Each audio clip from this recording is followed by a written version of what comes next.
कषाय का पाठ अपन ने प्रारंभ किया था और उसमें क्रोध की चर्चा अपन ने की थी और क्रोध क्यों उत्पन्न होती है, क्रोध कषाय क्यों उत्पन्न होती है और उसके मिटाने का उपाय क्या है, ये बात की थी अपन ने। क्यों उत्पन्न होती है कषाय, क्रोध कषाय? जब हम किसी दूसरे को अपना बुरा करने वाला मानते हैं तो हमें क्रोध कषाय उत्पन्न होती है। जब हम तत्वज्ञान के अभ्यास से हमें ये श्रद्धा उत्पन्न होता है कि हमारा बुरा करने वाला कोई दूसरा नहीं है, तो हमें सामने वाले के प्रति कषाय उत्पन्न नहीं होती है। जब तक इस जीव को अपने कर्मोदय का ज्ञान नहीं है, भरोसा नहीं है, तब तक ही ये सामने वाले के ऊपर क्रोध कर सकता है। अपने उदय का ज्ञान होते ही उसको पता चलेगा कि ये मेरे ही पिछले बांधे हुए पाप कर्मों का उदय है, सामने वाला इसमें कारण नहीं है, तो उसके प्रति क्रोध भाव भी मिट जाएगा या उत्पन्न नहीं होगा। क्रोध मिटने की बात नहीं, क्रोध उत्पन्न नहीं होगा। कब उत्पन्न नहीं होगा? जब हम अपने भले बुरे का कर्ता अन्य को नहीं मानेंगे तो, और मानेंगे तो क्रोध होएगा उत्पन्न। यदि हम दूसरे को अपने बुरे का कर्ता मानेंगे तो उसके प्रति क्रोध होएगा, और हम ये मानेंगे कि हमारे कर्मों ने बुरा किया है तो क्रोध उस पर उत्पन्न नहीं होगा, फिर कर्मों पे होगा। फिर कर्मों पे होगा तो कर्म का क्या करना? तो कर्म तो अपन नहीं बांधे है ना, तो अपन नहीं बांधे, ये काम करना। समझ में आई ना बात? ऐसे दूसरी कषाय का नाम क्या है? मान कषाय। तो मान क्यों उत्पन्न होता है? ये भी खतरनाक कषाय है। क्रोध भी खतरनाक है और मान भी खतरनाक है। कौन ज्यादा खतरनाक है होता? नहीं, फिर भी दोनों में से क्रोध ज्यादा खतरनाक है, मान खतरनाक कम है। क्यों? क्रोध ज्यादा आता है, मान कम होता है। ऐसा तो खैर दोनों ही है, वो तो आते तो दोनों ही है पर इसमें यह है कि क्रोध आता है ना, तो क्रोध वो बहुत बुरा करता है। मतलब क्रोधी व्यक्ति नुकसान करता है ना, सर्वनाश कर डालता है। मानी व्यक्ति नुकसान नहीं करता है। जैसे अभी मेरे को समझ लो, आप लोगों को गुस्सा आएगा तो मैं क्या करूँगा? मतलब मेरे को या किसी को भी आएगा तो क्या करेगा वो व्यक्ति? वो उसको गाली बकने लगेगा, बुरा कहेगा, मारने पीटने लग जाएगा। तो ये है क्रोध की दशा, मतलब उससे दूसरे का बुरा होने की संभावना। उससे मतलब बुरा तो खैर उसके उदय से ही होगा, लेकिन वो उसकी प्रकृति ऐसी है कि वो दूसरे का बुरा करना है, बस उसके भाव ऐसे ही होते हैं। और मान कषाय में दूसरे का बुरा करने की भावना नहीं होगी। यदि मान उत्पन्न होगा तो ये नहीं कहेगा कि यहाँ से सबको भगाओ, दूर हो जाओ मेरी नजर से, ये नहीं कहेगा आओ तो आओ, इधर तो आओ क्या। लेकिन ये आके जो है तो इतना ही है कि तुम नीचे रहो, मैं ऊपर। मानी व्यक्ति संयोगों को भगाता नहीं है, संयोगों को दूर नहीं करता है, बल्कि वो संयोगों को और चाहता है। तो इतना ही है कि वो संयोगों में वो ऊंचा और दूसरा नीचा, ऐसी उसकी भावना रहती है। ये मानी की दशा, क्योंकि बिना ऊंच नीच के वो उसका मान कैसे पुष्ट होएगा? और मान ऊंच नीच के अंदर अकेले आदमी तो ऊंचा नीचा हो नहीं सकता। कोई अकेला आदमी में ऊंचा बैठ जाए समझ लो कोई, तो उससे क्या होगा? उससे तो उसका मान पुष्ट नहीं होगा ना। उसके लिए उसको कम से कम 2 जने तो चाहिए ही, और ज्यादा होंगे तो और उतना मान पुष्ट होएगा। तो इसलिए मानी को भीड़ चाहिए और क्रोधी को कोई नहीं चाहिए। क्या क्रोधी तो जो है कोई भी नहीं रहना चाहिए मेरे सामने, सब सामने से दूर हो जाओ। तो ये इनको गुस्सा आ रहा है, अभी सब अलग हट जाओ यहाँ से, नजर से हट जाओ, नहीं तो अभी पता नहीं किसके ऊपर निकल जाएगा। और इनको खूब मान आ रहा है, सब हट जाओ, ऐसा नहीं, इनको खूब मान आ रहा है, सब जाओ पहुंचो वहां पे, इनका सम्मान करो क्या? मानी व्यक्ति तो भीड़ इनवाइट करता है। समझ लो अपना कोई विवाह का कार्यक्रम है, अपन ने यहाँ समझ लो खूब घर बनवाया हो, तो अपन क्या करेंगे? वहां से भगाएंगे सबको, सबको बुलाएंगे, दिखाएंगे, देखो कैसा है, जरा इसकी थोड़ी 2 शब्द इसके लिए कह दो, बंदे ने क्या काम किया है तो वो उसको तो वो उसके निमित्त से जो है ना, मतलब लोगों के निमित्त से अपने को बड़ा करवाना है, इसलिए तो बुलाएगा, सबको बुलाएगा। शादी में क्यों बुलाता आदमी कि भाई मैं इतना पैसा खर्च कर रहा हूँ, लोग आएंगे ही नहीं तो पता कैसे चलेगा। तो वो अपने मान की पुष्टि के लिए सब काम करता है, शादी वादी के लिए कोई कुछ नहीं करता है। शादी में क्या है, उससे बच्चे से प्रेम हो तो बच्चे को ही दे दे पैसा। पिता को बच्चे से तो ही प्रेम है, उसको अपनी रेपुटेशन से प्रेम। समाज में लोग क्या कहेंगे, क्या हमारी इज्जत खराब हो जाएगी। बच्चा कह रहा है कि पिताजी जितना खर्चा कर रहे हो ना, एक काम करो वो मेरे को ही दे दो, कम से कम मेरे जिंदगी में काम आएगा। बापू मना कर, ना ऐसा होता है क्या, हम सब क्या खा के आए, हम खिलाएंगे नहीं क्या? कि पिताजी नहीं भी खिलाओगे तो क्या है, वो अपने घर में खा ही लेंगे ना, लेकिन मैं जिंदगी भर खाता रहूंगा, मेरी तकलीफ नहीं होगी, इससे मेरी जिंदगी में सेफ्टी हो जाएगी, कुछ मेरे को कभी किसी के आगे मांगना नहीं पड़ेगा, मेरे जीवन में फाइनेंशियल मेरे को सिक्योरिटी हो जाएगी। अरे कोई फाइनेंशियल सिक्योरिटी क्या करे, हमारे नाम का क्या होएगा, हमारी आन बान शान का क्या होएगा? तो आन बान शान के अंदर तो वो कर्जा लेके भी खर्चा कर दे, नहीं तो सचमुच बच्चे से प्रीति हो तो बच्चे के भविष्य के लिए कोई काम करे क्या? जितना धन खर्च करता है ना आदमी, उतने में तो एक मकान आ सकता है। 25-50 लाख तो खर्चे हो ही जाते हैं आजकल। कितने होते हैं, क्यों ज्यादा हो रहे हैं? तो उससे जो है, उसके अंदर किसी गरीब के लिए गरीबों के लिए धर्मशाला बन सकती है, और वो जिंदगी भर उसको याद करेंगे। और तो और उस धर्मशाला में हजारों लोगों की, दूसरों की भी शादी हो सकती है, कई लोगों के काम निपट सकते हैं, बल्कि जितना भी पैसा जो है अन्य लोगों का इधर उधर जाता होटलों में, वो पैसा जो है बच सकता है। और यदि मान चाहिए तो मान उससे भी मिल सकता है। पेट भरे हुए को खिलाने में क्या मान है, भूखे को यदि एक भी रोटी दे तो वो जिंदगी भर याद कर। ये तो अपन जिनको खिलाते हैं वो सब क्या पेट भरे हुए रहते हैं? तो बोले मेरे तो 4 शादियों में से मेरे को 4 शादी आज निपटाने थे, तो एक जगह गया वहाँ कुछ खाया, वो तो वहाँ भी क्या पहले ही हो सकता है, पहले ही वहाँ होटल में कहीं खाया आया, फिर वहाँ एक जगह गया वहाँ पेट भर आया, अब दूसरी जगह बोले बस लिफाफा देने जाना है, लेकिन फिर भी अब गए हैं तो कुछ ना कुछ तो टेस्ट कर ही लेंगे, तो थाली बिगाड़ लेगा, थाली का 3000 रुपये का बिल तो ही जाएगा उसका क्या जा रहा है? क्या एक थाली आती है आजकल, मालूम है आपको? 1-1, 2-2, 1.5, 3-3 हजार रुपए की, जो 3-3 हजार रुपये लोगों की तनख्वाह होती थी, अभी भी होती है, 12 हजार रुपये की तनख्वाह 15 हजार की, तो 5 जने थाली लेते हैं, वो 15 हजार 1 सेकंड में पूरे है। और वो भी कौन? पेट भरे हुए के लिए, भूखे के लिए नहीं है। वो 5 जो आए वो भी भूखे नहीं है, मतलब उनके घर में उनको खाना मिल रहा है, यदि वो नहीं भी खिलाते उनको तो भी वो घर में खा सकते थे आराम से। और ऐसे 5-10 काम हो तो बुलाता हजारों को, 1000 × 3000 कितने रुपए हुए? 30 लाख रुपए। 30 लाख रुपए खाने पीने में खर्च है, जो सुबह सब साफ सफाई क्या मतलब उसकी कितनी देर तक उसकी वैल्यू कितनी देर? अगले दिन के बाद कोई इसको याद करने वाला भी नहीं है। अपने को याद है क्या? मेरे को याद नहीं किसकी शादी है, मेरे को यही नहीं मालूम है कि मेरी शादी में क्या बना था, दूसरे की क्या पता चलेगा? क्या किसका याद है कि क्या क्या बना था? और ये क्यों याद रखे? याद रखने की बहुत सारी अच्छी चीजें भी है, ये याद रखे कि उसकी शादी में कौन सी चीज बनी थी, उसकी में क्या बना था।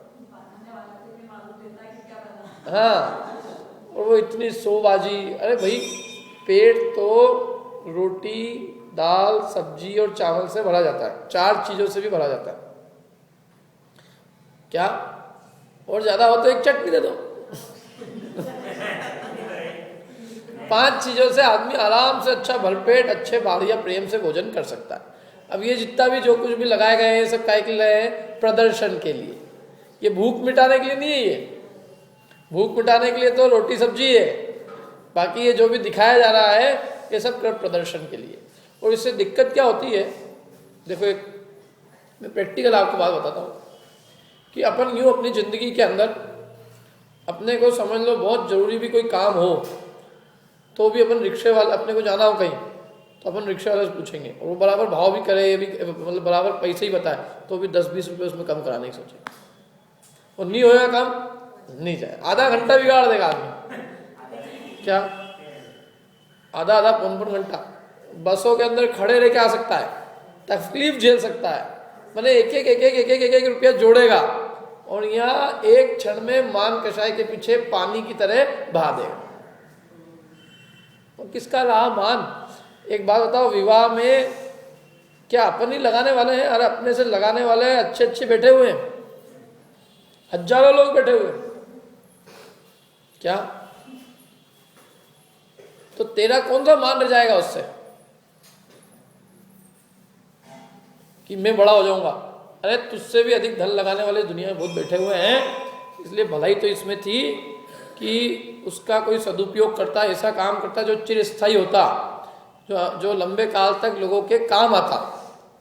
और यदि वो काम नहीं करके और वो ऐसे ही उधर उधर करते हैं तो वो चीज़ तो वो समा मतलब वो उसी के अंदर दूसरों को दिखाने में खर्च करता, तो वो तो एक दिन की चांदनी रहती, बाकी वो अगले दिन तो सब साफ। और ये बीमारी है अपने समाज में, कोई कम बीमारी नहीं है। क्या किसी को भी शादी करनी होगी तो यहाँ नहीं करेगा, तो कहीं होटल में जाएगा, कहीं जिस होटल में मांस भी परोसा जाता हो, मांस भी बनता हो। क्या गार्डन? गार्डन किसको कहते हैं? बोला आप नहीं समझते, बगीचा। अच्छा, मैंने कहा हाँ बगीचा रहता है। मैंने कहा बगीचे में तो घास वास भी रहती है। हाँ, घास के बिना बगीचा खाएगा?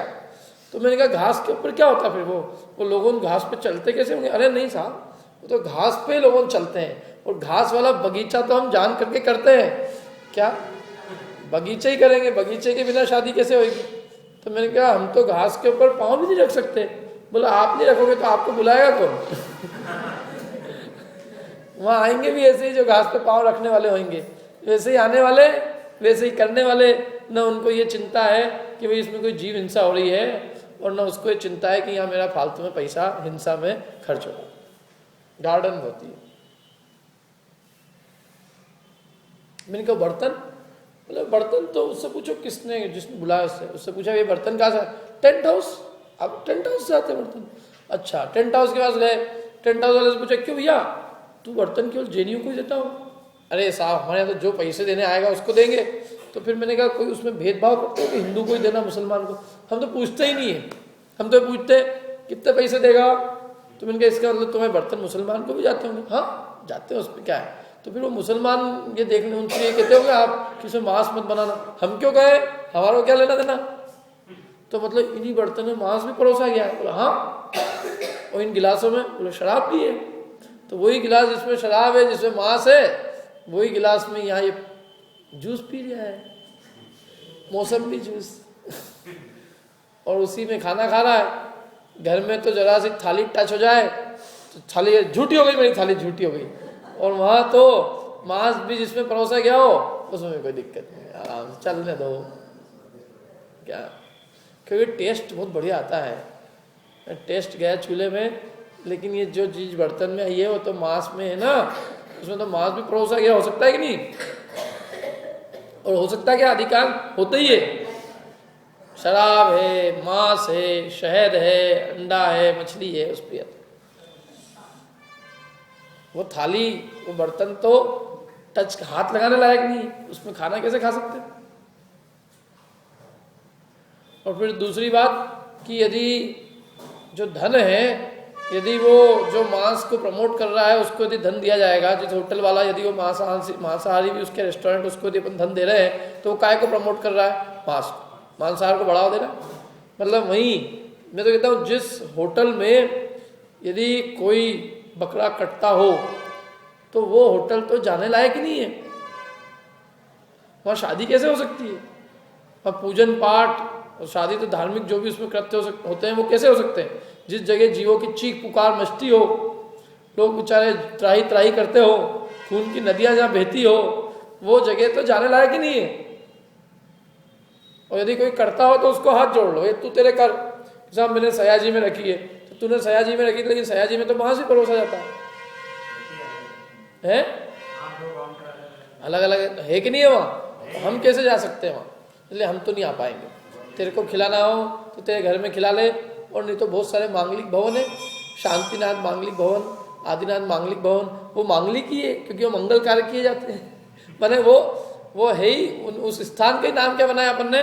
मांगलिक, कि वहाँ कोई ऐसे अमंगल काम नहीं होंगे। अमंगल माने किसी की हिंसा नहीं होगी।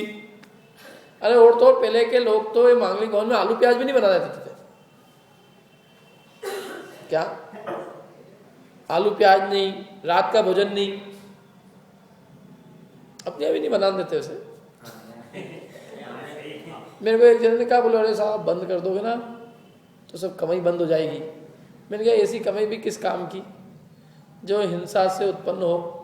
जो मूल तो जैन अपन ने धर्मायतन खोला है कि कमाई का आयतन खोला है। ये कोई बिजनेस है क्या? बिजनेस करना होगा तो बहुत सारे काम है दूसरे उससे क्या, लेकिन यदि अपन ने इसको धर्म के लिए ही बनाया है तो कम से कम इसके माध्यम से धर्म पूर्वक ही कोई काम हो ना। अधर्म का काम कैसे हो सकता है? रात्रि भोजन धर्म का है क्या? धर्म का। यदि धर्म का हो तो कोई दिक्कत नहीं है। जमी कंद, आलू, प्याज, गाजर, मूली, लहसुन, अदरक, ये खाना धर्म है क्या? धर्म है। एक तरफ तो यहाँ मंदिर है और दूसरी तरफ वही रात का भोजन चले, तो हमने लगे क्या काम हो गया है। और फिर जब रात को भोजन बनता है तो पीने पिलाने वाले भी होते हैं। ये ऊपर कितनी बार, ये जो ऊपर की छत है ना, और कितनी बार वो विष्णु ने बॉटलें फेंकी वहां से।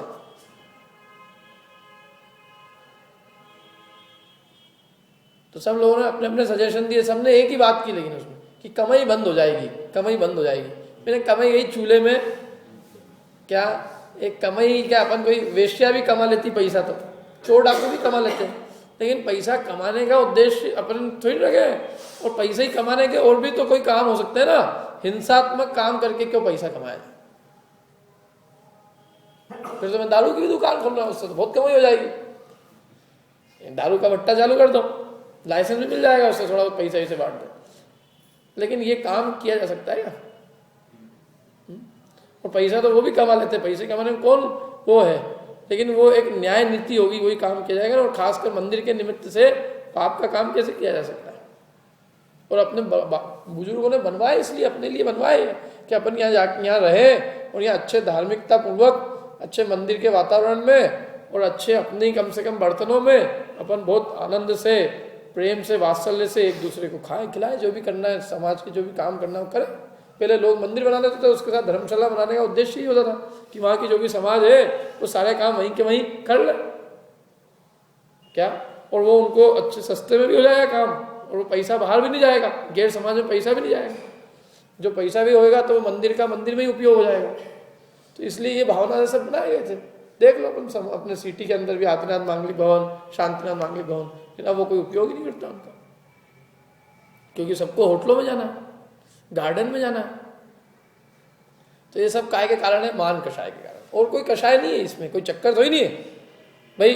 देखो शादी में तो होना क्या है, वो 7 बार घूम लेंगे यूं इधर उधर उधर उधर उधर एक ही आसपास उसके, क्योंकि वो पंडित कहेगा उसको घूमो तो घूम लेगा।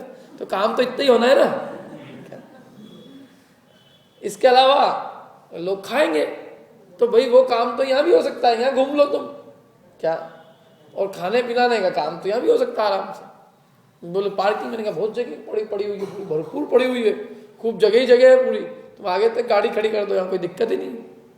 मैंने समस्या मान की है, समस्या जगह की नहीं है। समस्या वास्तव में वो उसकी नहीं है, समस्या तो अपनी प्रेस्टीज की लोगों की होगी। लोग उससे अपनी प्रेस्टीज कर रहे हैं, और वो उससे प्रेस्टीज जो बच्चा नहीं करता। बच्चा तो जितना है उतना है, उसके पिताजी को ज़्यादा प्रेस्टीज का सवाल है। और यदि ये प्रेस्टीज होती रहेगी ऐसी तो समाज का अरबों खरबों रुपए इसमें चले जाता।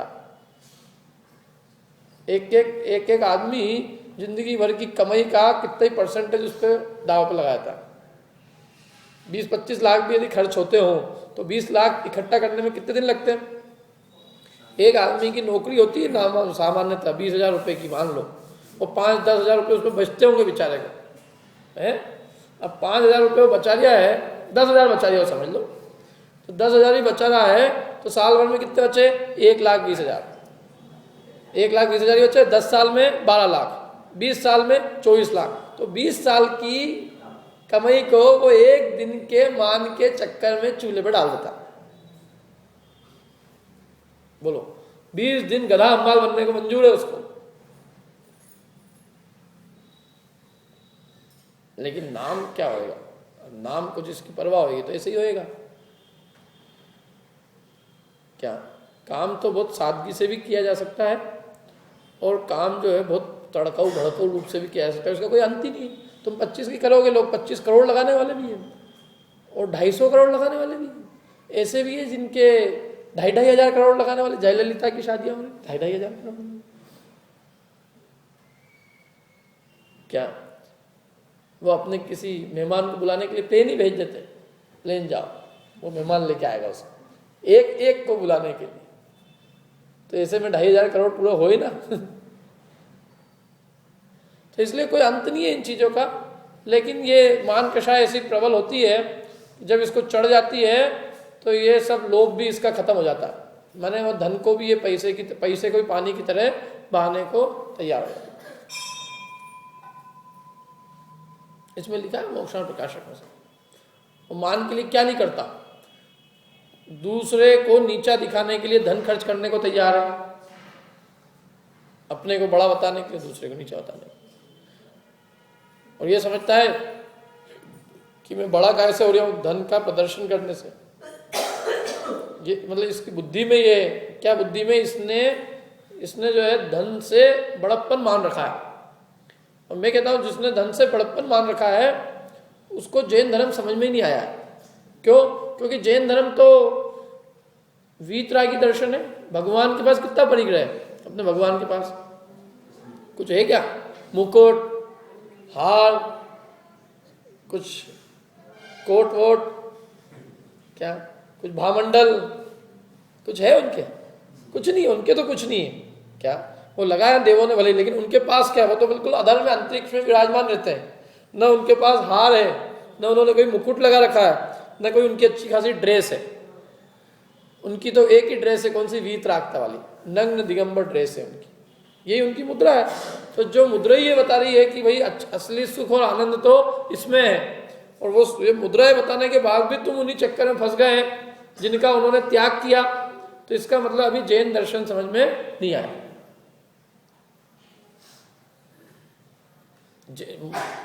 जैनियों के मुद्राज ये बताते हैं कि भाई अपरिग्रह है वो सच्चा सुख का कारण है, इसलिए उन्होंने सब परिग्रह का त्याग कर दिया। उसमें उनको सुख शांति नहीं मिली तो उसको छोड़ के उन्होंने जो है आत्म साधना का मार्ग चुना। यदि वो उसमें परिग्रह आदि में ही सुख होता तो वो उसको छोड़कर और आत्म साधना का मार्ग क्यों अपनाते, संयम का मार्ग क्यों अपनाते? क्या यदि इन्हीं सभी चीजों में सुख होता तो हम पढ़ते ना, जो संसार विषय सुख होता तो तीर्थंकर काहे के लिए त्याग करते, काहे के लिए शिव साधन करते, मोक्ष का साधन क्यों करते, तो संयम से प्रेम क्यों करते? इसका मतलब यह है कि वास्तव में संसार में सुख नहीं है, सुख मोक्ष में, इसलिए वो मोक्ष की साधना करते हैं, मोक्ष का पुरुषार्थ करते हैं। इसमें सुख नहीं है, उसका कोई अंत ही नहीं है। और तो और कोई, जब इसमें मोक्षण प्रकाशक में लिखा है, मोक्षण प्रकाशक ग्रंथ है, एक मिनट देना तो वो रखा इसके अंदर ही है, चलो तो वो लिखा ध्यान दो। इसमें जब इसके मान कषाय उत्पन्न होती है तब क्या दशा होती है वो सारा वर्णन किया। देखो इसमें ये मैं थोड़ा सुनाता हूँ आपको।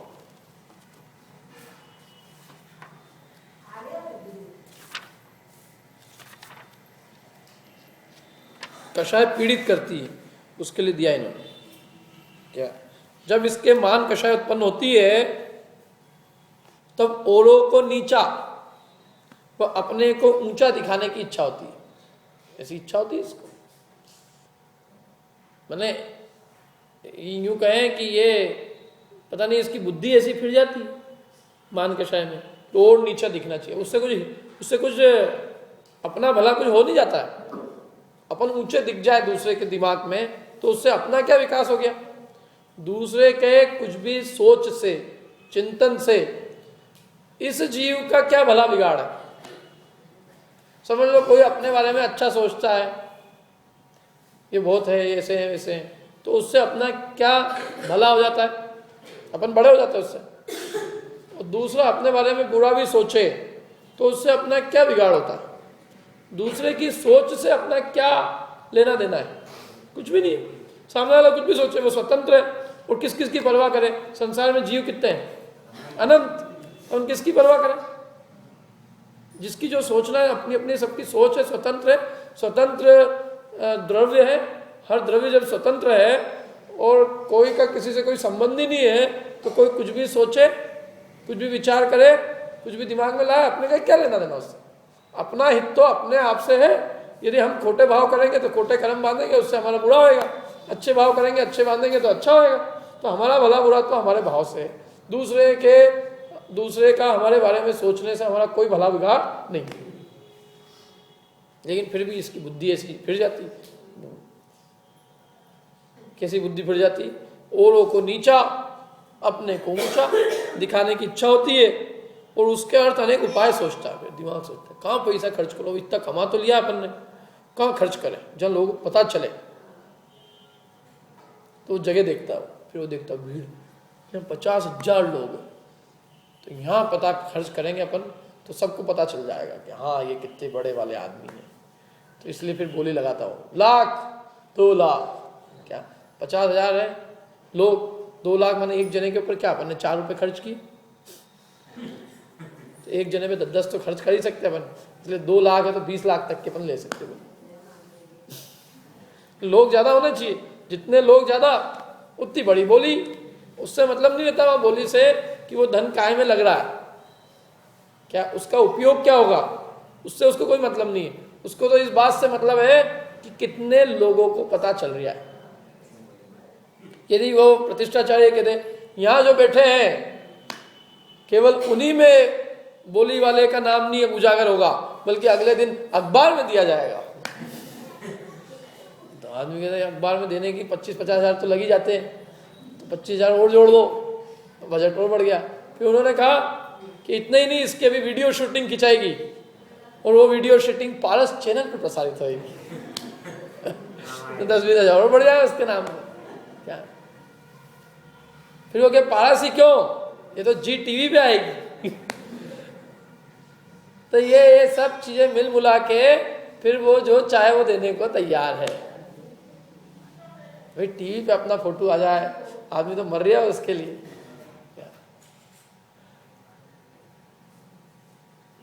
तो ये स्थिति है, मैंने उसके लिए वो दिमाग में क्या नहीं सोचता, वो धर्म में भी देगा तो जिससे मेरा मान होएगा उसमें देगा। वो ये नहीं देखता कि जरूरत कहाँ है, आदमी जरूरत की जगह पे नहीं देता, आदमी मान की जगह पे देता है।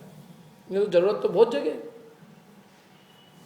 और जो देना हो तो वो उसके लिए एक जना है कि 2 जना है कि 10 को पता चले कि 20 को कि 100 को, उससे क्या मतलब। अपने धन का यदि उपयोग हो रहा हो बढ़िया तो बढ़िया है।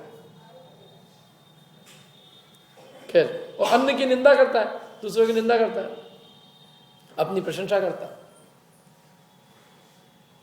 क्या वो अनेक प्रकार से औरों की महिमा मिटाता है, दूसरों की महिमा हो तो उसके मिटाने में लगता है, और अपनी महिमा करता है, अपने अपने बारे में सबको बताता है, ऐसा है वैसा है वैसा है। महाकष्ट से जो धनाधिक का संग्रह किया उसे विवाह आदि कार्यों में खर्च करता है, तथा कर्ज लेकर भी खर्चता है।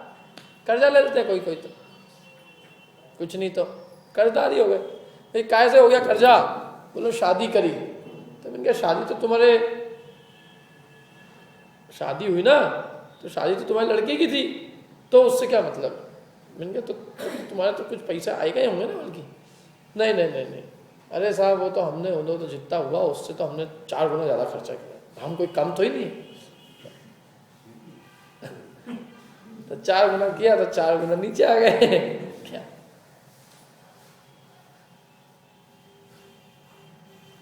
तो प्रदर्शन का शौक है ना, और कोई अंत नहीं है ना उसका, इसलिए उसमें कर्ज लेके भी खर्चता है। मैंने बताया ना आपको, हमारे एक जना व्यक्ति, हमारे एक खाना बनाने वाली एक भाई थी, आई थी, वो जैन समाज की अपनी। तो मैंने उससे पूछा, मैंने कहा कि तू अच्छे बढ़िया बिल्कुल जो आपके व्यवहार है वो व्यवहार से तो लगता ही नहीं कि आपको मतलब कोई ऐसा लगता है बहुत अच्छे संभ्रांत घर से हो, अच्छे पढ़ी लिखी हो सब है, फिर तुमको एक खाना बनाने का काम क्यों करना पड़ रहा। भाई अच्छी खासी पढ़ी लिखी आदमी और उसको खाना बनाना पड़ रहा। तो उसने फिर अपनी पूरी कहानी बताई, बोले मेरे एक लड़की थी। इनके ठीक है, तो फिर वो लड़की के अंदर हमको जो है अच्छी शादी करनी थी, तो जो है हमको ये भी था। तो मैंने कहा उन्होंने मांग करी, बोले उनकी मांग तो कुछ भी नहीं थी, उनकी तो बस यही थी कि बारातियों का स्वागत। तो हमने ऐसा स्वागत किया कि उसके अंदर हमने कर्जा लिया, और कर्जे के चक्कर में, और फिर कर्जा लिया तो पैसे जो है अपने जो मतलब ब्याज चढ़ता गया उसका, थोड़ा सा इधर व्यापार व्यवसाय भी उसमें भी कमी हो गई, थोड़े से धंधे पानी कम हो गया, मद्दी हो गई थोड़ी उसमें, तो फिर उसके अंदर भी जो है पैसा कम पड़ने लगा। तो उसमें हमने पैसा कम किया तो जो दूसरे लोग जो तो हमारे कॉम्पिटिटर थे उनका धंधा चलने लग गया। धीरे धीरे धंधा जो है बिल्कुल समाप्त होने की कगार पे आ गया। अब ये है कि वो कर्जा तो अभी भी चढ़ा हुआ ही है, तो वो कर्जा चुकाए कैसे? तो बोले मैं केवल ब्याज के लिए यहाँ आती हूँ, केवल ब्याज के लिए। और नहीं ब्याज देते बोले वो रोज आ जाता आदमी और वो चैन से नहीं रहने देता। तो मैं केवल ब्याज चुकाने के लिए यहाँ खाने में खाना बनाने आई। मैं क्या देखो क्या दशा हुई। मैंने क्या अब तुम्हारी इज्जत नहीं जा रही है। पहले तुमने इज्जत की सोची कि लोग क्या कहेंगे, हम यदि स्वागत अच्छे से नहीं करेंगे और हम दिखाएंगे नहीं तो। मैंने अब इज्जत जा रही कि नहीं जा रही? मैंने अभी भी लोगों को पता चलता हो? बोला हाँ पता तो चल जाता है, पर अब करें क्या? तो मैंने कहा यही बात पहले ही सोच ली होती तो ये दशा उत्पन्न नहीं होती क्या, कि भाई अपने को करनी है तो उतनी चादर फैलाओ ना, उतनी पाँव फैलाओ ना जितनी अपनी चादर होए। अपने चादर से ज्यादा पाँव फैलाने की जरूरत क्या थी? क्या और लोग कहेंगे सो कहेंगे, अपने को क्या करना उससे? लोग तो मूर्ख है। देखो लोगों तो तुम कुछ भी करोगे तो भी कहेंगे। एक कहानी है ना, दो आदमी घोड़े पे बैठ गए, जा रहे थे। लोगों ने कैसे दुष्ट लोग हैं, निर्दयी लोग हैं, दोनों ही घोड़े पे बैठ गए। अरे घोड़े की बेचारे की क्या हालत हो रही, मरी जाएगा ये घोड़ा। तो पिता उतर गया। तो पिता उतर गया तो लोग के कैसा दुष्ट बेटा है, पिता नीचे चल रहा है और आप घोड़े पे बैठ के जा रहा है। अरे पिता का तो ध्यान रखना चाहिए ना, पिता ने पाल पोस के बड़ा किया, सब किया। तो बेचारा जो है बेटा उतर गया, उसने पिताजी को उठा लिया। लोगों ने कहा पिता कैसा दुष्ट है। अरे बच्चे का तो ध्यान रखना चाहिए, बच्चा नीचे सड़क पे चल रहा है और बाप बैठा हुआ चल रहा है आराम से। तो वो भी उतर गया, दोनों उतर के चलने लग गए। लोगों ने कहा कैसे मूर्ख लोग हैं, घोड़ा है फिर भी कोई नहीं बैठा उसमें। तो उन्होंने क्या करा, घोड़े को अपने सिर पे लेके चले। क्या करे आदमी? इसलिए आदमी की चिंता जो करता है वो तो वास्तव में अंत में मूर्ख ही बनता है।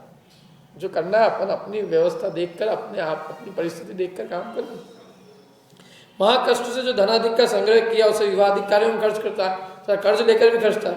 मरने के बाद हमारा यश रहेगा, मरने के बाद मेरा नाम रहेगा, ऐसा विचार कर अपना मरण करके भी अपनी महिमा बढ़ाता है। क्या मर जाता है उसके लिए, मरने के बाद मैं अमर हो जाऊंगा। तो क्या करना, कूद जाओ ऊपर से। कूद जाते लोग, मजाक नहीं कर रहा हूं मैं। पहले एक प्रथा थी, सती प्रथा। तो पति मर जाता था तो जोहर करती थी। क्यों जोहर? कि हमारा नाम अमर हो जाएगा। तो पति मर गया तो मर गया बेचारा, अब तुम क्यों मर रही हो? लेकिन सब मरते। आग जलती थी वो उसमें कूद जाती थी, क्यों? नाम अमर हो जाएगा। मैंने कहा देखो सब बराबर है, संसार में जीव तो सभी बराबर है। क्या ये पत्नी क्यों कूदे आग में? पतियों को भी तो कूदना चाहिए, उनकी पत्नी मर गई तो। ये तो अत्याचार है, ये तो एक तरह से महिलाओं के ऊपर शोषण करने का उपाय निकाल लिया। क्यों मरे वो मरा हो तो वो मरे, जो मर गया हो। हम अपन अपने शांति से रह सकते ना, लेकिन ऐसी प्रथाएं थी। और बस उसमें महिलाओं को मूर्ख बनाना, तुम्हारा नाम, और कोई मर जाए तो उसके बाद में उसका जो है खूब उसका गुणगान कीर्तन, उसने जोहर कर लिया, वो सती थी और ये थी वो थी। और पब्लिक बेवकूफ़ बनाना जो दूसरी महिलाएं कि तुम भी जब ऐसे ही मरोगे तो तुम्हारा भी भूत नाम होएगा। तो बेचारी महिला सोचती चलो मरने के बाद ही नाम हो जाएगा, अभी जिंदगी तो नहीं हुआ, मर जाओ।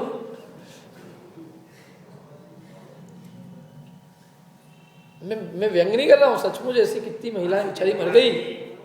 ये अहिल्या बाई थी ना अपनी यहाँ की, ये भी जाने वाली थी। ये तो इनके ससुर जी थोड़े समझदार थे, तो ससुर जी ने उनको रोक लिया। ससुर जी ने कहा कि भैया तुम बहुत विद्वान हो, अच्छी हो, मैं तो अच्छी, तुम्हारे में एडमिनिस्ट्रेशन की अच्छी पावर है, तो तुम्हारे द्वारा बहुत अच्छा काम हो सकता है, तुम ये काम मत करो, तुम्हारा हम अच्छा उपयोग करेंगे। और उपयोग किया उन्होंने, तो उपयोग किया तो हुआ भी नहीं अच्छा, और नहीं तो वो भी जोहर कर जाती, कूदो आग में। और उसे मिलना क्या है? और मरने के बाद यश होएगा ना, जीते जी तो मरना पड़ रही है। लेकिन आदमी को जब मान चढ़ जाता है तो वो मरने को तैयार है, जहर खा लूंगा मैं, फांसी पे चढ़ जाऊंगा। तो फांसी पे चढ़ जाएगा तो उससे क्या हो जाएगा? चढ़ जाते कि नहीं? मेरे को इन्होंने पूछा ही नहीं, तो मेरे को पूछा ही नहीं तो बस मेरे को पूछना चाहिए था, इनको नहीं पूछा तो मां मर जाए।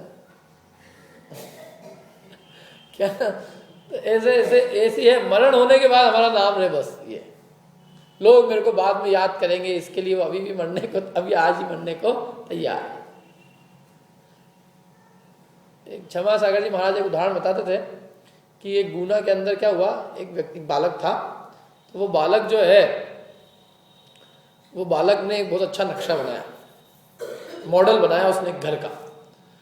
अच्छा होशियार था, और उसने वो मॉडल अपने परिवार वालों को दिखाया, पिताजी को दिखाया कि देखो ये मैंने घर बनाया, कैसा दिख रहा है तुमको, मॉडल कैसा लग रहा है? बहुत अच्छा। बोले ये आपका कमरा है, ये आपकी, ये मम्मी का कमरा है, ये भैया का कमरा है, ऐसे सबके कमरे बताओ। और सबको दिखाया, सबने उसकी खूब तारीफ की। और अगले दिन वो जो है फांसी पे लटक गया। अब लोग समझ में नहीं आया कि भाई क्या बात है, सबने अच्छा किया, ये है, ये फांसी पे क्यों लटक गया यार? तो वो एक लेटर लिख के गया, मैंने जो घर का मॉडल बनाया था उसमें मेरे लिए कोई कमरा ही नहीं था, और मैंने सबको घर दिखाया और सबको कमरे दिखाए, सबने अपने अपने कमरे देख लिए, लेकिन किसी ने ये पूछा ही नहीं तेरा कमरा कहाँ है? तो मरी गया।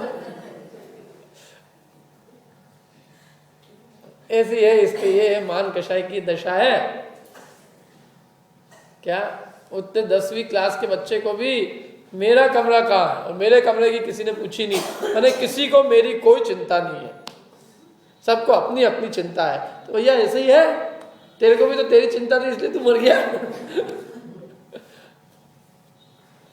लेकिन संसार में ऐसी है ये स्थिति, तो मरने के बाद भी हमारा यश रहेगा, ऐसा विचार करके अपना मरण करके भी अपनी महिमा बढ़ाता है। और यदि कोई अपना सम्मान अधिक न करे तो उसे भय अधिक दिखा के, दुख उत्पन्न करके अपना सम्मान कराता है, भय दिखाता है उसको, तुमने मेरे को नहीं बुलाया, सम्मान नहीं किया, मैं देख लूंगा तुमको, और नहीं तो तुम पैसे ले जाओ जितने चाहिए, क्या, लेकिन सम्मान समारोह रखना मेरा। तो वो सम्मान समारोह अपना कराने के लिए अपनी जेब से ही पैसा खर्च करने को तैयार है। लोग कराते ना अपना सम्मान समारोह, उसमें क्या है, उसमें सम्मान समारोह में ऐसे तो कौन आए, सब अपना अपना सम्मान चाहते हैं। मैं यदि आपका अभी सम्मान, मैं अभी आपसे ये कहूँ कि मेरा सम्मान समारोह है यहाँ, सब आप लोग जो है, तो आप कहोगे कि भाई काहे क्या सम्मान, सम्मान हमारी करो ना, करना है तो। हर आदमी अपना अपना सम्मान चाहता है, तो कोई आता नहीं ऐसे, तो फिर उसको बुलाने के लिए क्या करना पड़ता है, कुछ खिलाओ पिलाओ। तो लोग बेचारे भूखे हैं, मतलब भूखे भूखे तो नहीं कहना चाहिए उनको, मतलब लोग जो है खाने के इतने रसियां हैं कि वो खाने के नाम पे सब आ जाएंगे, खाने को मिलेगा तो खाने के नाम पे फिर बैठे रहेंगे आराम से। इसलिए इनको फिर 1 घंटे अपना सम्मान भी करा लो तो चलेगा, क्यों, क्योंकि इनको बाद में खाने को जो मिलेगा। तो इसलिए अब उसमें है क्या, मैं कहता हूं माला एक को पहना दी, अपन ने दूसरे को पहना दी, इसमें क्या दम है।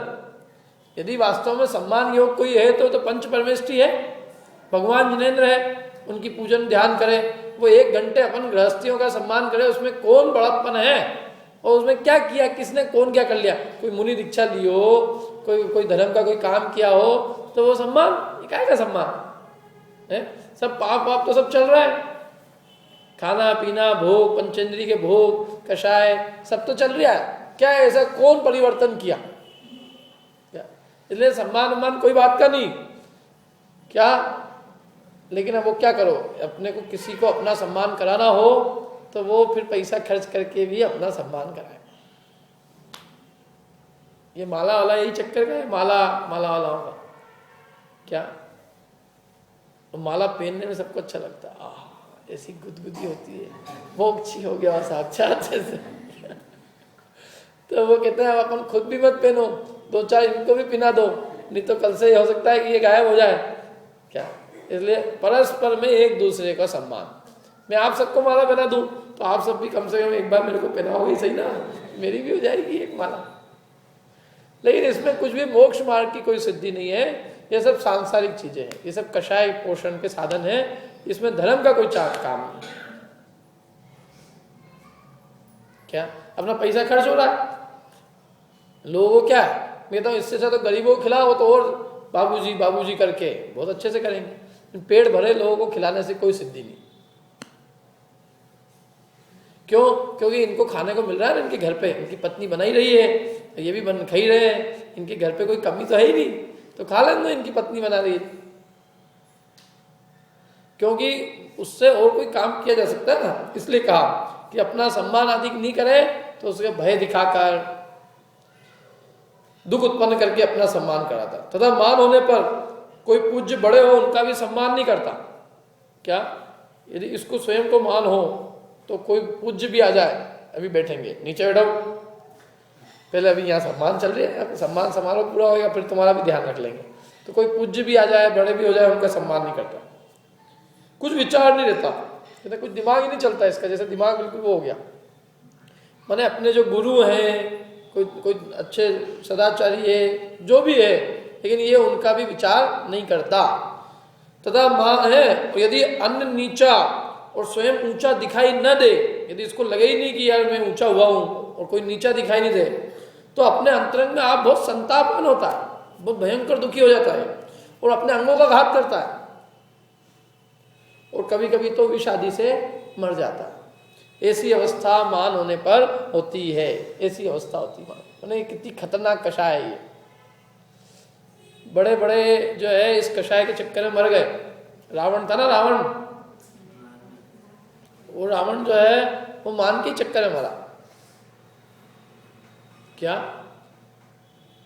रावण सीता के कारण नहीं मरा, सीता से तो बाद में उसको विरक्ति हो गई थी। जब उसने देखा कि सीता का तो राम में अनुराग है, तो वो जो है उसको खुद को विचार उत्पन्न हुआ कि मैंने काम गलत किया, इसको तो आज भी अपने प्रीति नहीं है, और मैंने अच्छे खासे जो युगल था उसका मैंने विछोह करा दिया, उनको आपस में मैंने एक दूसरे को अलग कर दिया, ये मैंने पाप का काम किया, अच्छा काम नहीं किया। ऐसा विचार आया उसको, पद्म पुराण पढ़ना, आप उसमें लिखा है। लेकिन फिर उसको विचार आया, अब यदि मैं हथियार डाल दूंगा और यदि सीता को वापस कर दूंगा तो लोग कहेंगे जरूर डर गया होगा। क्या,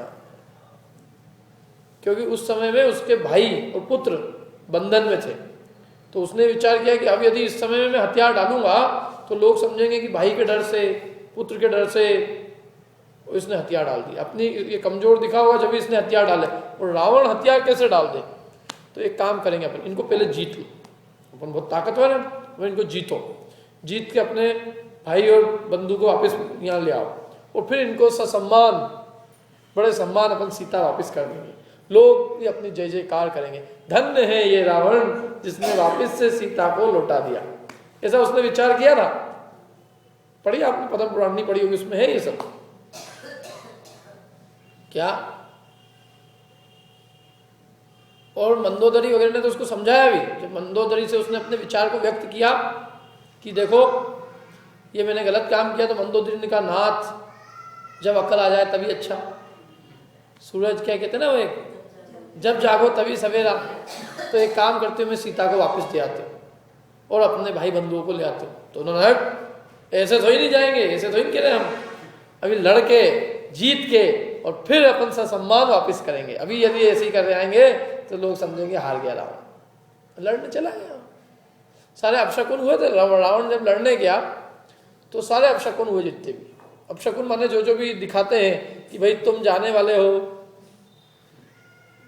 तो सारे अपशकुन होने पर भी मान इतना चढ़ा हुआ था रावण का कि उसने मौत को भी नहीं देखा, देखते हुए भी नहीं देखा। महापुरुष था रावण, नारायण, 3 खंड का राजा, वो मरे मतलब कोई छोटी मोटी घटना तो ही नहीं। तो सारे अपशकुन हो गए जितने भी, और सब मंत्रियों ने देख लिए सारे कि ये सारे मौत के चिन्ह हैं। तो उन्होंने सबको समझाया, रावण को समझाया, लेकिन रावण नहीं माना तो नहीं माना, लड़ने गया, चक्र छोड़ा, उसके नहीं था इतना उदय उसका पुण्य का, चक्र जो है वही का वही चक्र लक्ष्मण को मिल गया, फिर लक्ष्मण ने चला दिया, मर गया रावण। अरमान दिल के दिल में ही रह गए, मैं ससम्मान वापस करूंगा, वो खुद ही वापस हो गए। तो इसलिए ये जीव जो है ना, ये मूंछ के पीछे कुछ भी कर सकता है, मूंछ का बहुत भयंकर चक्कर है। गांव में जो झगड़े होते हैं सब काय के, मूंछ के, अब तो खैर रही नहीं लोगों की, लेकिन फिर भी जो झगड़े होते थे सब नाम के झगड़े होते थे। क्या नाम के लिए आदमी मर सकता है? जबकि क्या है, देखो संसार में स्थिति कि अपन जैसे कई बार किसी की कोई निंदा करता है ना कि ये बुरे हैं, ये बुरे हैं, ऐसे हैं, ऐसे, मैं बहुत महान हूं, तो अब वो व्यक्ति जो सुनता है वो ये समझ जाता है कि ये जो सुना रहा है, कि क्या सुना रहा है कि ये बहुत बुरे हैं, तो वो बुरा है कि नहीं है ये तो बाद में पता चलेगा, लेकिन तुम कितने अच्छे हो ये जरूर पता चल रहा है। क्योंकि जो व्यक्ति दूसरे की निंदा करके अपने को बड़ा बताने की कोशिश कर रहा है, वो खुद कितना निंद है ये सामने के सामने दिख जाता है। लेकिन फिर भी ऐसी कषाय होती है, और कषाय होने पर ऐसी दशा होती है।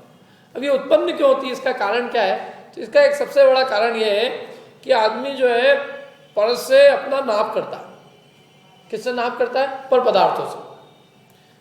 जो मान उत्पन्न होता है ना, वो 8 चीजों के निमित्त से उत्पन्न होता है, और वो 8 चीजें सब क्या है? पर द्रव्य।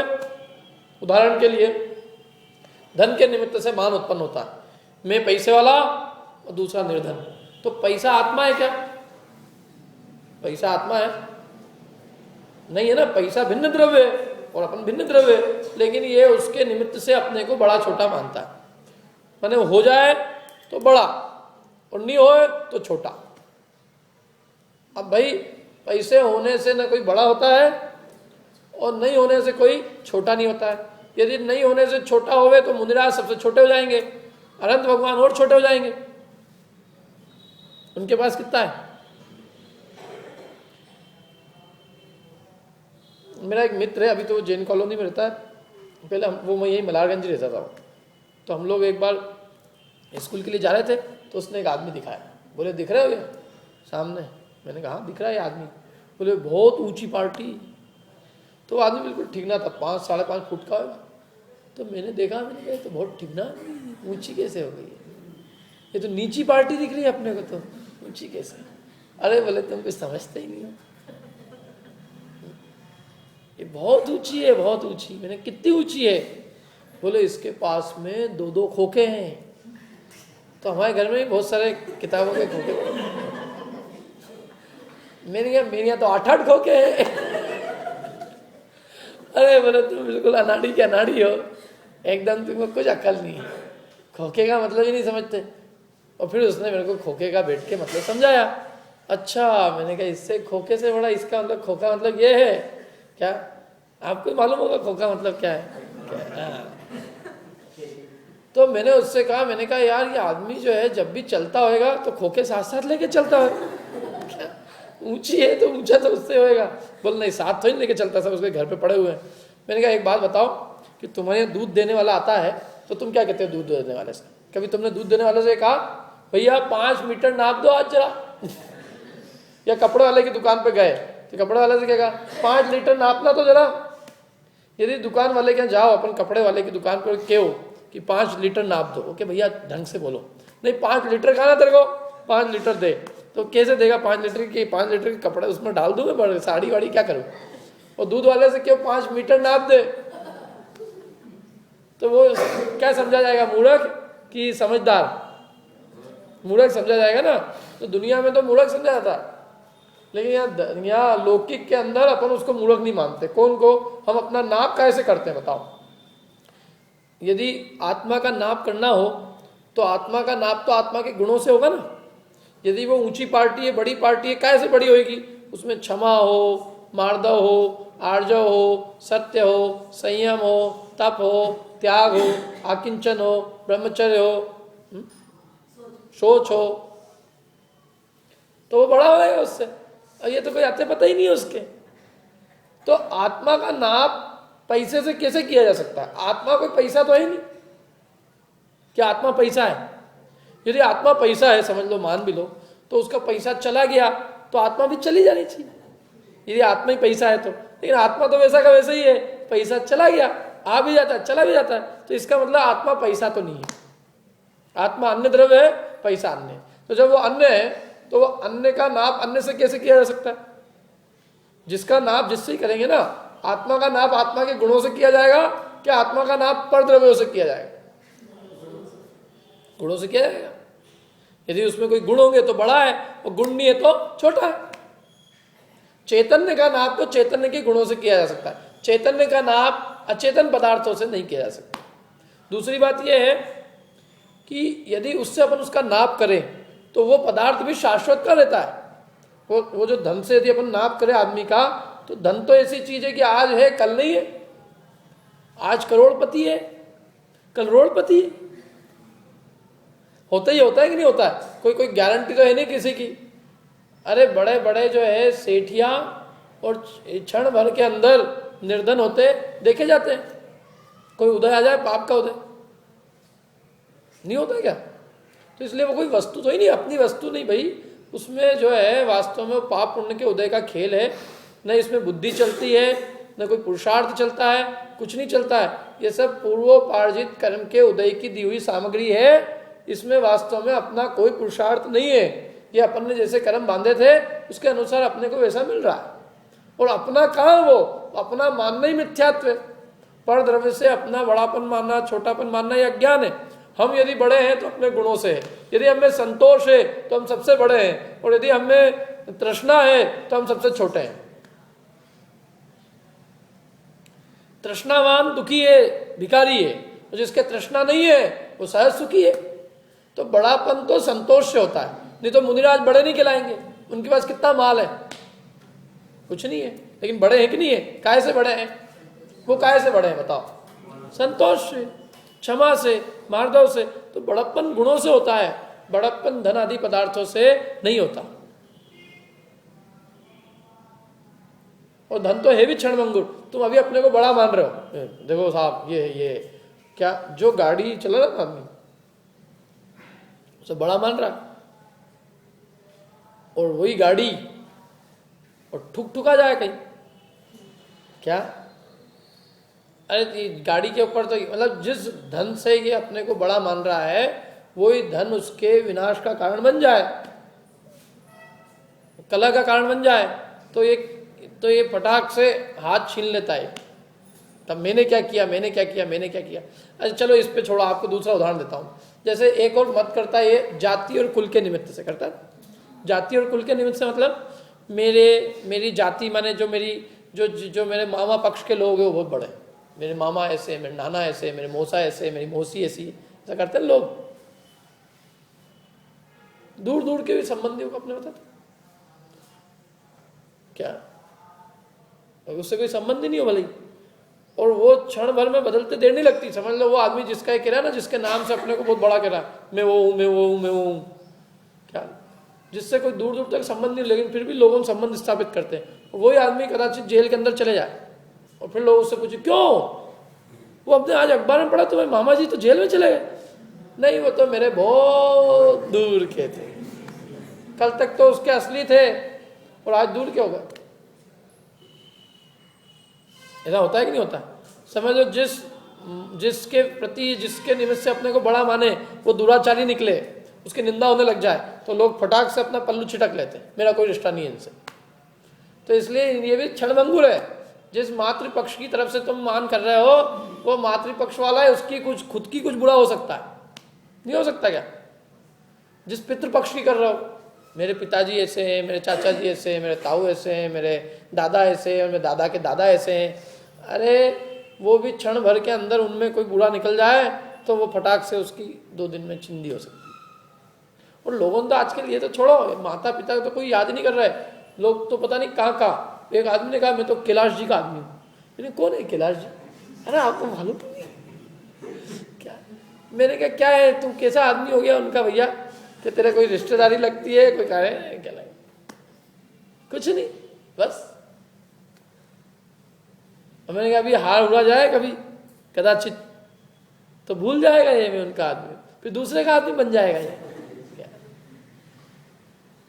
पहले एक जमाना था जब लोग जो है किसी और को याद करते थे, जोशी फोसी जी को याद करते थे। अब कोई नहीं नाम लेता उनका, अभी इनको ले रहे हैं, अभी कोई दूसरा आ जाएगा तो दूसरे को ले लेंगे। संसार का स्वरूप ही ऐसा ही, इसलिए पर पदार्थों के निमित्त से ज्ञानी बंद नहीं करता, वो तो अपने गुणों से अपने को बड़ा छोटा मानता है। किसकी जाति ने किसका कुल, क्या कोई जाति अपन ने डिसाइड करी थी क्या? पहले अपन यहाँ पैदा होने के पहले अपन ने सोचा होगा ये जाति बहुत बढ़िया है, क्या ये कुल बहुत बढ़िया है? अरे जो सहजता से आ गई सो आ गई ना। हमने कोई अपनी माँ डिजाइन करी ना हमने पिताजी डिजाइन करेगा किसी जगह बैठ के पेंटिंग करी हो पहले, ये बढ़िया है एकदम फर्स्ट क्लास, या पिताजी डिजाइन करे होंगे ये बढ़िया है, ये तो बहुत मोटे हैं, ये पतले हैं, ये लंबे हैं, टिंगने, ऐसा डिजाइन किया गया अपन ने। जो सहजता से आ गया सो आ गया, वो अपने कर्म के उदय से जैसा मिल गया सो मिल गया, और उसमें क्या बड़प्पन और कुछ छोटापन। जो मिल गए, माँ मिल गई, पिता मिल गए, जो उनके भाई जो थे वो भाई हो गए, वैसे उनके मामा हो गए, काका हो गए, नाना हो गए। मैंने हमारा यदि हमारा बड़प्पन होगा तो हमारे से होगा ना, परद्रव्य से हम कैसे बड़े हो जाएंगे? यदि मामा बड़ा होगा, नाना बड़ा होगा, पापा बड़ा होगा, काका, चाचा, दादा, भाऊ जो भी बड़े होंगे, लेकिन उससे अपन कैसे बड़े हो जाएंगे? अपन तो अपने से बड़े होंगे। क्यों? बच्चा फेल होता होए और पिताजी कलेक्टर होंगे तो क्या वो बच्चे को कोई नौकरी पे रख लेगा क्या?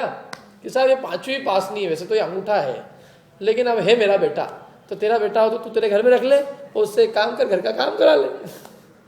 लेकिन यहाँ तो काम हमारे को जो कराना पड़ेगा उसके लिए उसकी योग्यता ही काम आएगी ना। इसलिए जाति का और कुल का क्या लेना देना? या जाति, कुल, धन और रूप के निमित्त से मत करता। रूप में बहुत सुंदर हूँ। अब ये सुंदरता जो भी है, एक तो ये क्षण भंगुर है, क्योंकि ये सुंदरता सदाकाल रहने वाली नहीं है। जो आज युवावस्था है वो कल वृद्धावस्था आ जाएगी। क्या होगी कि नहीं होगी? अपना जो थोबड़ा है ना, इस थोबड़े का एक फोटो खींच के उस पर लकीरें मार लो, उसके बाल साफ सफेद कर लो, और फिर अपना चेहरा देख लो कि अपन कैसे होने वाले हैं 10 साल बाद। क्या ये स्थिति होने वाली है अपनी सबकी? क्या जो बाल अभी काले दिख रहे हैं ना, ये सब अभी थोड़े दिनों में सफेद दिखेंगे। जो अभी मुंह पे अभी कोई झुर्रियाँ आ गई हो, नहीं भी आई हो, तो थोड़े दिनों में पूरी झुर्रियाँ दिखेगी। ये जो दांत दिख रहे हैं ये सब गायब होने वाले हैं। आँख पे इतना मोटा चश्मा लगने वाला है, कान पे एक मशीन आ जाएगी और एक हाथ में लाठी आ जाएगी। ये सब दशा अपनी होने वाली है। तो क्या रूप, जो रूप क्षणभंगुर है। क्या? और चलो जब बुजुर्ग अवस्था आएगी तब तो बहुत दूर की बात है। अभी कुछ गड़बड़ हो जाए, गाड़ी चलाते चलाते एक्सीडेंट हो जाए, कोई मुंह पे कोई गरम गरम तेल आ जाए, तो क्षण भर के अंदर ये मुंह जो है कुछ और ही रूप हो जाता है उसका। जल जाता है, छिला जाता है, कट जाता है, कुछ भी हो सकता है। कोई बीमारी आ जाए, पैरालिसिस हो जाए, आधे में पैरालिसिस, तो आधा ही क्या करेगा कोई इसका? मैंने संसार में जो चीजें क्षण भंगुर है, तो उसके निमित्त से उसमें अपन फूल रहे हैं। अरे उसका कोई ठिकाना नहीं है भैया। क्या? और फिर दूसरी बात, अभी तो चलो तुम मनुष्य हो, फिर बाद में मर के कुत्ते कुत्ती बन गए, कोई सुअर बन गया, क्या तब ना तो कोई रूप रहता है, ना जाति रहती है, ना कुल रहता है। और जीव ने कौन कौन पर्याय धारण नहीं किए? क्या क्या कुत्तों के कुल में अपन उत्पन्न नहीं हुए? सुअर में नहीं पैदा हुए अपन? अरे अनेक बार पैदा हो चुके हैं। इसलिए ज्ञानी पुरुष तो अपने को आत्मा रूप से अनुभवता है। वो ये मानता ही नहीं कि मेरी कोई जाति है, मेरा कुल है। जहाँ देह अपनी नहीं है तो देह की जाति कैसे हो सकती है? तो फिर अपनी जाति और अपना कुल कैसे हो सकता है? ऐसे रूप भी अपना कैसे हो सकता है? रूप किसका? शरीर का क्या आत्मा का? आत्मा तो रूप ही है, रूप तो देह का है। तो कुल, रूप, जाति, धन इनका मत नहीं करता। और ऐश्वर्य का मत नहीं करता, क्योंकि जानता है ज्ञानी कि ऐश्वर्य मेरा नहीं है, ये सब किसका है? परद्रव्य का। ऐश्वर्य माने आज्ञा चलती है लोगों की, पावर। जैसे एक मंत्री आदमी ने, एक IAS ऑफिसर है, तो वो मेरे से मिले, तो मैंने उनसे कहा, मैंने कहा तुम्हारे पास तो खूब पैसा है, छोड़ दो नौकरी। नहीं, पैसे के लिए कौन करता है नौकरी? मुझे अपन जाते हैं और साथ में लाल बत्ती जाती है, तो जो उसका जो सुख मिलता है, सो इंद्र नाग नरेंद्र वा हम इंद्र के ना ही कहे। मैंने कहा हाँ सही बात है। तो उस चक्कर में फंसा हुआ है वो। मैंने कहा लेकिन ये कब तक रहेगी ये बत्ती भी? बोले जब तक रिटायर नहीं होंगे तब तक तो रहेगी। सही। मैंने कहा उसके बाद तो जाएगी ना, आखिर वो कोई शाश्वत तो रहने वाली है नहीं, और उसके बीच में भी कदाचित कुछ गड़बड़ हो जाए तो जा सकती है। तो कोई शाश्वत वस्तु नहीं है। जो अपनी शाश्वत वस्तु है वो अपनी है, और जो शाश्वत नहीं है वो अपनी नहीं है। तो ऐश्वर्य का मत नहीं करता, तप का मत नहीं करता, तप देह के निमित्त से, और तब भी क्षण भंगुर है ना। अभी परिणाम है, क्षण भर में बदल जाए परिणाम, तो क्षणिक परिणामों के निमित्त से ज्ञानी मत नहीं करता। वो तो अपने को सदा आत्मा रूप अनुभवता है कि मैं तो आत्मा हूँ, और आत्मा हूँ तो ये सब जो है परद्रव्य है, और इन परद्रव्यों के निमित्त से न मैं छोटा होता हूँ और न मैं बड़ा होता हूँ। ज्ञान का मत नहीं करता ज्ञानी, कि ये ज्ञान भी क्षणभंगुर अवस्था है। अभी आदमी बहुत होशियार है, अभी पागल हो जाए, ये स्क्रू का इधर का उधर होने में देर तो नहीं लगती। ये तो सब चल रहे हैं, बराबर से चल रहे हैं, जरा सा कुछ हो जाए तो आदमी क्षण भर में पागल हो सकता है। इसलिए ये भी ज्ञान भी क्षणभंगुर अवस्था है, इसलिए ज्ञानी उसका भी मदद नहीं करता। इस प्रकार से ज्ञानी ज्ञान जो 8 प्रकार की चीजें हैं, जाति, कुल, रूप, धन, ऐश्वर्य, तप, ज्ञान और बल, बल का भी मद नहीं करता, क्योंकि बल भी क्षणभंगुर है। अभी पहलवान ही है और अभी लकवा मार जाए तो खुद की मक्खी नहीं उड़ा सकता। क्या एक पहलवान था, गामा पहलवान, जब उसको लकवा पड़ा तो वो अपने शरीर पे पड़ने वाली मक्खी भी नहीं उड़ा सकता था। और पहले उसने जो है ना ट्रेन की ट्रेन खींच ली थी, पूरी ट्रेन, इतनी ताकत थी उसकी बाहू में, लेकिन वही बाहू में जब लकवा हो गया तो कुछ नहीं। तो इसलिए ये जो बल है शरीर का वो क्षणभंगुर है। बल किसका है? शरीर का, अपना है ही का। इसलिए 8 चीजें परद्रव्य है, रूप, धन, कुल, जाति सब पर की है, अपनी नहीं है। तो अपनी नहीं है तो फिर उसका ज्ञानी मत कैसे करेगा? ज्ञानी मत करेगा अपनी चीज का करे कदाचित, ये अपनी है ही का। पड़ोसी के मकान से अपन अपने को बड़ा मानते हैं क्या? नहीं मानते। ठीक उसी प्रकार ज्ञानी इन 8 चीजों का मद नहीं करते। ठीक है, तो आज अपन ने मान कषाय पढ़ी, अब अगली बार अपन माया कषाय पढ़ेंगे। ये अपना टाइम हो गया। किसी कुछ पूछना हो तो पूछ लो।